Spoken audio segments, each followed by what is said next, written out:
Hey there, and welcome. Today, we are going on a really cool adventure to figure something out, something big. We're going to explore what it means to be you and what it means to be friends with all the other amazing people in your life. You ready? Awesome, let's jump in. Okay, first thing, I want you to use your imagination. What if the whole world, everything you see, was actually one giant dance? A dance that's happening all the time, everywhere. Kinda cool, right? Just keep that thought in your head as we go. So, to understand this big dance of ours, we got to start with the dance floor. And the dance floor is, well, it's the whole world. So let's take a quick peek at what it's all made of. Picture the ocean for a second. You know how the waves are always moving, right? They're always splashing and changing and flowing. Well, you can think of the entire world like that. Like it's a giant sea of energy that is always moving. It never ever just stands still. And here's where it gets really neat. This energy, it loves to build things. It takes little, simple things and turns them into big, amazing, complicated things. You know, like how a tiny, tiny little seed can grow into a huge tree with all its branches and leaves? That's the energy at work. But the dance goes the other way too. That huge, complex tree, well, eventually its leaves fall down. And those leaves break down into teeny tiny pieces and become part of the simple soil all over again. See? It's a circle, building things up and then breaking them back down. It just keeps going. So, if the whole world is always changing, what do you think that means for us? You guessed it. It means we are always changing too. And you know what? That is a really, really good thing.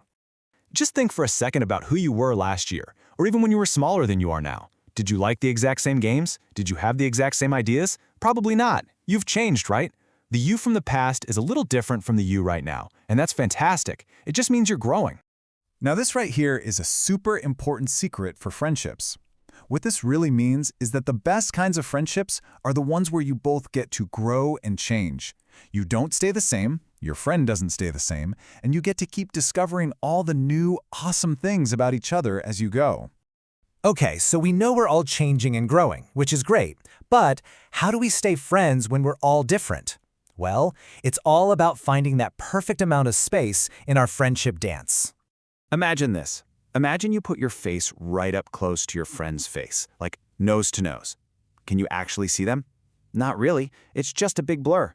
Sometimes in friendships, if we get too close and try to be exactly the same person, we kind of lose sight of who our friend really is. Now, let's imagine the opposite. Your friend is way on the other side of a huge park.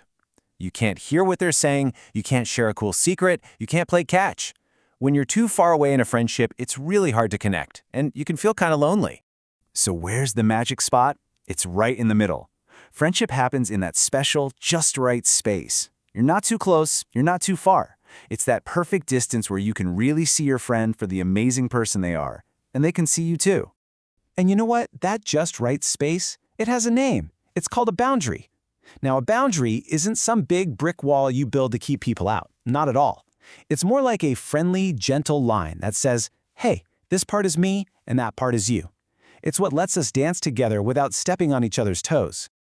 All right, now that we know about changing and finding our space, are you ready for some secret ingredients? Let's get into the nitty-gritty of what makes a friendship happy and strong. This is a big one, isn't it? Because let's be honest, all of our friends are different from us in some way. They like different foods or different TV shows or have different feelings. So, how do we make all that work? Well, here are some of the best friendship secrets ever. First, instead of guessing what your friend wants, just ask them. It's so much easier. Next, let your friend be themselves. It's okay if they're different. And this one's huge. Just listen. You don't have to fix everything. Just listening is a great gift. And always remember, the best thing you can give a friend is what they need, which might not be the same thing you would want. Being different together is the whole point. Okay, let's bring it all back together now. We've talked about the whole world being full of energy, about how we're always changing, and about finding that just right space. It all leads back to our big idea, the wonderful, never-ending dance of you and me. Think about a band playing music. Does the drummer play the same thing as the guitar player? No way! The drums have a beat, the guitar has a tune, the singer has the words. They're all doing different things, but when they do it together in the right way, they make amazing music. That's called harmony, and that's exactly what friendship is. It's not about everyone being the same. It's about different people making something beautiful together. So as you go on with your day, I want you to think about that. Think about the awesome dance you're in with your friends. What new steps are you going to learn? And what kind of beautiful, unique music are you and your friends going to make just by being you? Thanks for figuring this all out with me.